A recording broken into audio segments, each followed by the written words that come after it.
पहला पाठ रोमियों के नाम संत पौलुस का पत्र, अध्याय 6, पद संख्या 19 से 23 तक। मैं आपकी मानवीय दुर्बलता के कारण साधारण मानव जीवन का उदाहरण दे रहा हूँ। आप लोगों ने जिस तरह पहले अपने शरीर को अशुद्धता और अधर्म के अधीन किया था, जिससे वह दूषित हो गया था, उसी तरह अब आपको अपने शरीर को धार्मिकता के अधीन करना चाहिए, जिससे वह पवित्र हो जाए।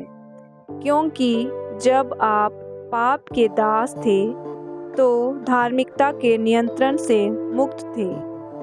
उस समय आपको उन कर्मों से क्या लाभ हुआ जिसके कारण अब आपको लज्जा होती है, क्योंकि उनका परिणाम मृत्यु है।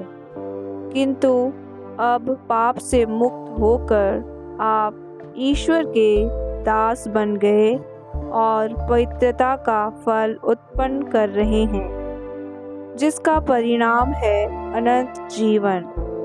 क्योंकि पाप का वेतन मृत्यु है, किंतु ईश्वर का वरदान है हमारे प्रभु यीशु मसीह में अनंत जीवन। प्रभु की वाणी। भजन अनुवाक्य। धन्य है वह मनुष्य जो प्रभु पर भरोसा रखता है।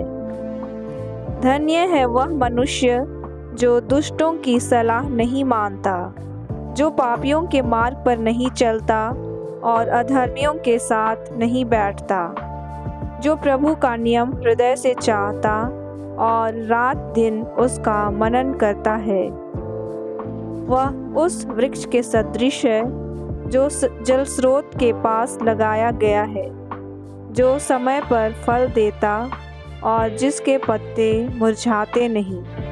वह मनुष्य अपने सब कामों में सफल हो जाता है। दुष्ट लोग ऐसे नहीं होते।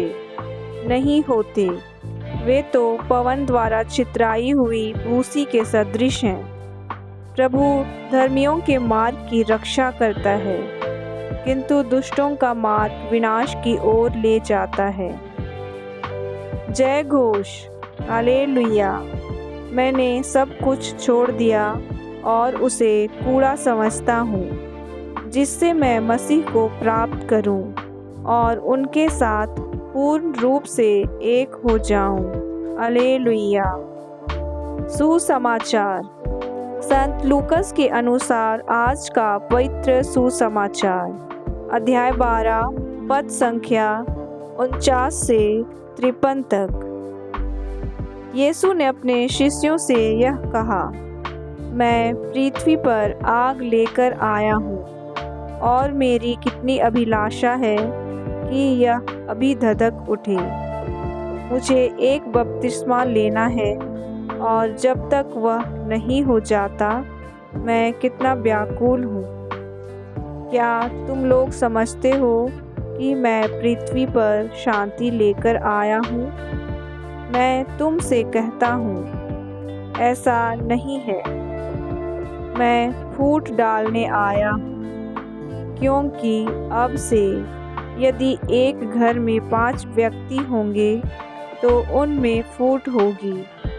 3 2 के विरुद्ध होंगे और 2 3 के विरुद्ध। पिता अपने पुत्र के विरुद्ध होगा और पुत्र अपने पिता के विरुद्ध। माता अपनी पुत्री के विरुद्ध होगी और पुत्री अपनी माता के विरुद्ध। सास अपनी बहू के विरुद्ध होगी और बहू अपनी सास के विरुद्ध। प्रभु का पवित्र सुसमाचार।